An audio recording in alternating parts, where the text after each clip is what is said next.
เคมีม .4 บทที่1นะครับความปลอดภัยและทักษะในปฏิบัติการเคมีคือรุ่นกูเนี่ยเวลามาเรียนนะขึ้นมาม .4 ปุ๊บเคมีมาปุ๊บไม่มีไอ้บทอย่างเงี้ยมาถึงใส่เลยดอตันดอจริงๆต้องเรียกว่าดอตันนะเป็นนักวิทยาศาสตร์ที่สร้างแบบจำลองอะตอมขึ้นมาต้องเรียกว่านักวิทยาศาสตร์คนแรกที่สร้างแบบจำลองอะตอมแล้วกันบอกเขาเรียกดอตันแต่กูชอบเรียกบอกดอตันโอเคคราวนี้ในรุ่นกูมีทำแลบไหมมีดิบๆเลยเถื่อนๆเลยไม่มีหรอกแบบว่านักเรียนนะครับมีความปลอดภัยแบบนั้นแบบนี้เราจะต้องเรียนเนื้อหาก่อนไม่มีครูมาถึงใส่อันนั้นเท่านั้นนะใส่นี้เท่านี้นะแว่นตายังไม่มีเลยสมัยก่อนแต่จริงๆอีกจริงๆต้องบอกอีกอย่างหนึ่งเลยคือว่า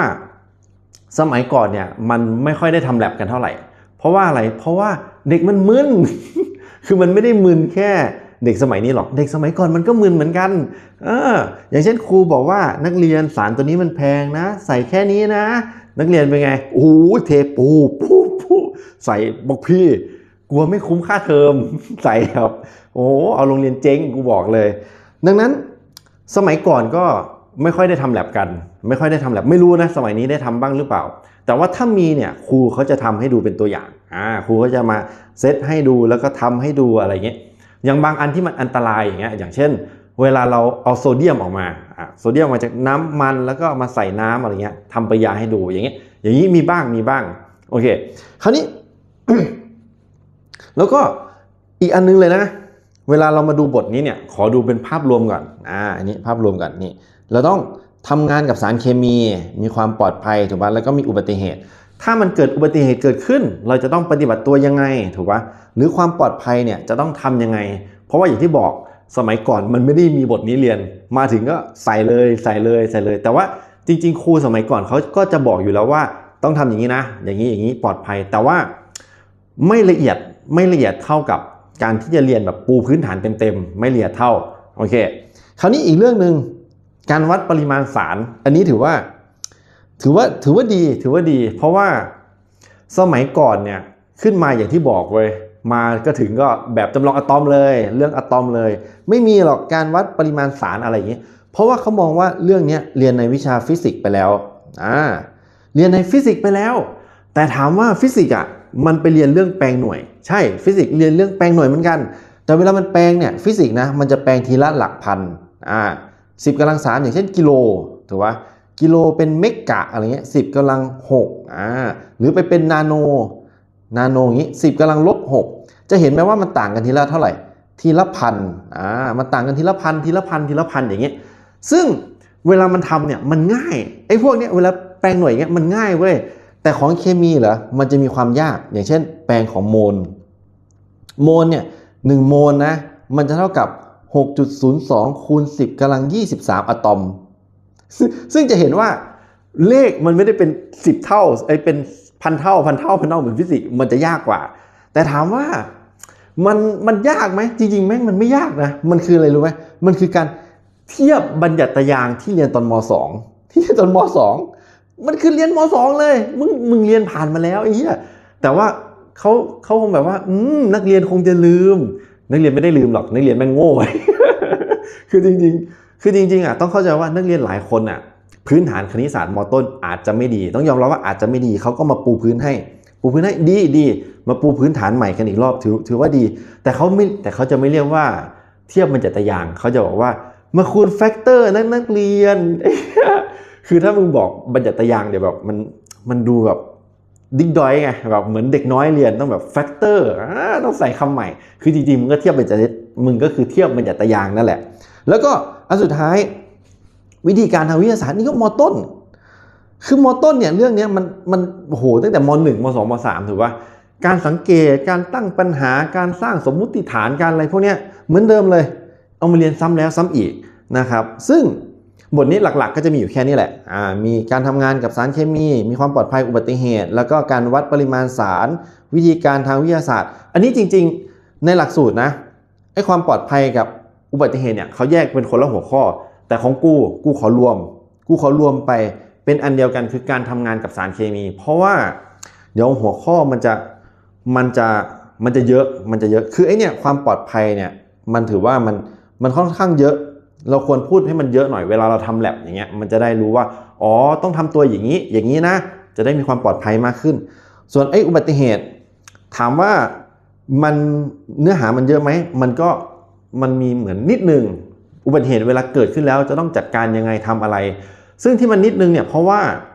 มปลายเนี่ยส่วนใหญ่แล้วแลบเขาไม่ได้ให้แบบว่าโหแบบเจอกับแก๊สพิษเจอกับไอประหลอดเจออะไรมันไม่ได้ยุ่งยากขนาดนั้นส่วนใหญ่แล้วอุบัติเหตุที่เกิดขึ้นเนี่ยก็จะ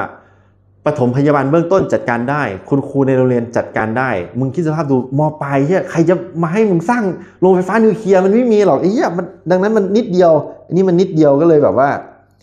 ขอไว้เอามารวมกันไว้เป็นอันเดียวนะครับการทำงานกับสารเคมีนะครับโอเคหัวข้อแป๊บหนึ่งนะปากกาข้าพเจ้าลืมไว้อยู่บนโต๊ะมาอันนี้ขอแก้นะอันนี้เติมนิดนึงปากแป๊บหนึ่งปากเนี่ยพูดเป็นนาโนนะแต่ว่ามือนี่เขียนเป็นไมโครอันนี้นะอันนี้มันคือไมโครนะเนี่ยไมโครนะไม่ใช่นาโนคือปากพูดนาโนแต่มือเขียนไมโครโอเคคราวนี้การทำงานกับสารเคมีนะครับโอเคเรามาดูเรื่องของความปลอดภัยก่อนนี่นะนี่เห็นไหมนี่เรื่องของความปลอดภัยก่อนนะครับความปลอดภัยเนี่ยเวลาเราพูดถึงเนี่ยมันก็จะมีประเภทของสารเคมีอย่างนี้ก่อนเลยค่อยๆไล่นะคราวนี้เวลาประเภทของสารเคมีเนี่ยอย่างเช่นเราจะต้องรู้ว่าสารเคมีแบบไหนรับแรงกระแทกได้หรือรับแรงกระแทกไม่ได้เพราะว่าสารเคมีบางตัวนะเว้ยมันไวต่อแรงกระแทกอย่างเช่นโดนกระตุ้นนิดเดียวปุ๊บมันก็เกิดปฏิกิริยาระเบิดได้หรือแม้แต่สารบางตัวเนี่ยไว้อุณหภูมิห้องเฉยๆนะมันก็อาจติดไฟได้ลุกไหม้ได้แต่ถามว่าสารพวกนี้เอามาให้พวกมึงเรียนไหมกูบอกไม่มีหรอกมันจะมีโรงเรียนไหนที่แบบว่าเอาสารที่แบบว่าเขย่าปุ๊บแล้วก็ระเบิดตู้ออกมามันไม่ใช่มันไม่มีโรงเรียนไหนทำแต่ถามว่าต้องเรียนแล้วรู้ไหมต้องเรียนให้รู้เวลาเราไปเจอสารฉลากเขาเขียนแบบนี้นะแบบนี้กระแทกไม่ได้แบบนี้ต้องจัดการนี้อันนี้ต้องเรียนนะประเภทของสารเคมีอย่างเช่นพวกรับแรงกระแทกไม่ได้อันนี้แค่ตัวอย่างเฉยๆนะเดี๋ยวเราจะไปลงรายละเอียดลึกอีกทีหนึ่งโอเคเวลามันอัดหน้ากล้องมันจะเป็นไงมันไม่มีนักเรียนไงมันแบบเนี่ยเห็นไหมเนี่ยแค่เนี้ยไอ้เหี้ยแม่งปากพูดนาโนแต่มือเขียนไมโครนะครับดังนั้นต้องเป็นกำลังใจให้นะครับต้องกดให้นะครับกด2 ทีกด2 ทีคือกดติดตามแล้วก็กดถูกใจอย่างเงี้ยโอเคคราวนี้ข้อควรปฏิบัตินะครับมันก็จะมีข้อควรปฏิบัติหลายๆอย่างเช่นนี้ขอคร่าวๆก่อนนะก็คืออย่างเช่นแบบว่าการแต่งกายการรวบผมแป๊บนึงต้องขอซูมนะครับมันอย่างนี้เขียนได้รวบผมรวบผมนี่สำคัญเพราะอะไรเพราะเวลาผมเนี่ยผู้หญิงผมยาวๆเนี่ยมึงดูกินก๋วยเตี๋ยวผมก็ไปแช่ในน้ำก๋วยเตี๋ยวมึงกินส้มตำผมมึงก็ไปแช่ในน้ำส้มตำเป็นไหมเป็นมันมีเพื่อนบางคนแหละผมมันยาวแล้วมันกินมันแซ่บไงมันแซ่บคักแล้วมันลืมผมลงไปในแบบส้มตำก๋วยเตี๋ยวอะไรอย่างนี้แต่ว่าอันเนี้ยบางทีเว้ยมันเป็นตะเกียงถูกปะเป็นตะเกียงไฟเงี้ยแล้วคิดสภาพดูผมไปเจออย่างเงี้ยผมลงไปติดเปลวไฟไฟลุกปุ๊บเป็นไงร้องไห้ตายคนซวยคือใครครูซวยอีกนะครับดังนั้นสำคัญนะครับต้องรวบผมแต่ว่าไม่ใช่แค่รวบผมเท่านั้นนะมันจะต้องมีอย่างอื่นอีกอันนี้แค่ให้เห็นภาพก่อนเฉยๆว่าเราจะต้องเรียนหัวข้ออะไรบ้างแป๊บหนึ่งขออันนี้ออกกันปั๊บโอเคก็คือประเภทของสารเคมีข้อควรปฏิบัติแล้วก็การกำจัดสารเคมีอันนี้เนี่ยโหอันนี้สำคัญมากเลยอยากติ๊ก18ถูกเลยจึ๊บ18 ล้านถูกเลยนะครับคือเวลานักเรียนกำจัดสารเคมีกูบอกเลยมักง่าย กูเป็นไหมไม่เป็นกูคนดีกูไม่เป็นคือครูบอกว่าอันนี้ต้องแยกไปจัดการแบบนี้นะอันนี้ต้องไปพวกเป็นกรดมี pH สูง pH ต่ำต้องแยกจัดการนี้นะพอครูเดินออกนอกห้องไปเท่านั้นแหละมึงเป็นไงใส่ท่อน้ำประปาใส่ท่อน้ำประปาจะเล่าให้ฟังนะครับโอเคอันนี้ต้องย้ำก่อนว่าจริงหรือไม่จริงต้องไปพิจารณาเอานะคืองี้เวลาผู้หญิงถูกปะจริงๆไม่ใช่แค่ผู้หญิงนะจริงๆอาจจะเป็นสัตว์เป็นอะไรก็ได้กินยาคุมกินยาคุม ยาคุมเนี่ยก็คือฮอร์โมนเพศถูกปะเวลากินเข้าไปส่วนหนึ่งก็ดูดซับเข้าร่างกายแต่ถามว่าส่วนที่เกินล่ะส่วนเกินก็นี่เลยครับส่วนเกินครับนี่ตามนี้เลยจิ๊ดจิ๊ดจิ๊ดจิ๊ดจิ๊ดนี่ส่วนเกินถูกปะก็ขับออกมาทางปัสสาวะแล้วเวลาขับออกมาน้ำปัสสาวะพวกนี้ไปไหนครับนี่เดี๋ยววาดนี่เป็นไงส้วมถูกปะมีส้วมนี้อันนี้ฉี่ก็ไปส้วมจิ๊ดจิ๊ดจิ๊ดเอามาจิ๊ดฉี่ก็ไปส้วมส้วมแล้วก็ไปไหนครับชืบไปไหนแหล่งน้ำถูกปะไปแหล่งน้ำแล้วก็เกิดการบำบัดแต่ถามว่าในประเทศไทยการบำบัดแหล่งน้ำเนี่ยมันทำยังไงตกตะกอนฆ่าเชื้อดังนั้นการตกตะกอนและฆ่าเชื้อการบำบัดแหล่งน้ำของประเทศไทยเนี่ยถามว่ามันสามารถกำจัดพวกฮอร์โมนเพศพวกนี้ได้ไหมกำจัดไม่ได้กำจัดไม่ออกพอกำจัดไม่ออกปุ๊บเอสโตรเจนต่างๆเนี่ยก็กลับมาให้สู่แหล่งน้ำแล้วเราทำไงแดกบริโภคพวกผู้ชายมึงก็เลยกลายเป็นตุ๊ด นี่พูดเล่นนะไม่ใช่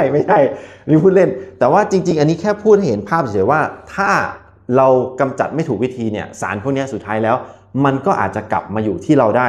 เพราะว่าเราต้องเข้าใจว่าระบบการกรองเนี่ยถ้าจะกรองให้แบบแม่งระดับนาโนระดับฮอร์โมนเนี่ยมันยากแล้วมันแพงมากนะครับดังนั้นโดยทั่วไปเขาก็แค่ทำตกตะกอนแล้วก็ฆ่าเชื้ออันนี้โดยทั่วไปนะอย่างง่ายๆแล้วถ้าเราจัดการไม่ดีอย่างเงี้ยเห็นไหมมันก็ลงตามท่อไปแล้วก็กลับมาที่เราอันนี้ไม่ใช่แค่คนนะจริงๆไม่ใช่แค่คนนะรวมไปถึงยาของสัตว์ด้วย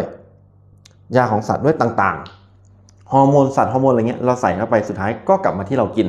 ดังนั้นการจัดการกับสารเคมีควรจัดการให้ถูกต้องส่วนไอ้ที่บอกว่ากินฮอร์โมนเพศแล้วเป็นตุ้นอันนี้กูพูดเล่นนะมึงไม่ใช่มาตัดต่อใส่แค่นั้นไม่ได้นะกูบอกแล้วนะกูพูดเล่นนะไอ้เหี้ยโอเคคือพูดแค่เห็นภาพเฉยๆแต่ว่าการจะเป็น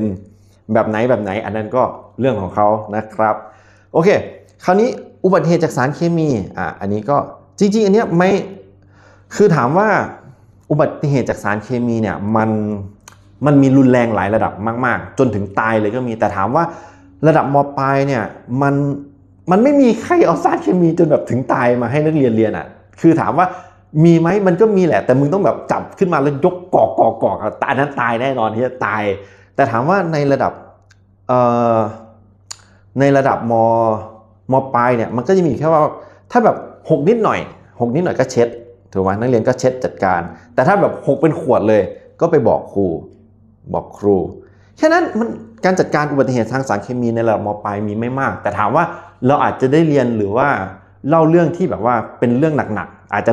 มีนะครับแต่ว่าเราค่อยๆไล่ไปนะเราค่อยๆไล่ไปอันนี้คือเกริ่นก่อนคราวนี้เราก็จะมาเริ่มที่ประเภทของสารเคมีนี่นะอยู่ตรงนี้นะนี่ประเภทของสารเคมีเราจะค่อยๆไล่ไปประเภทข้อควรปฏิบัติการกำจัดแล้วก็อุบัติเหตุนะครับ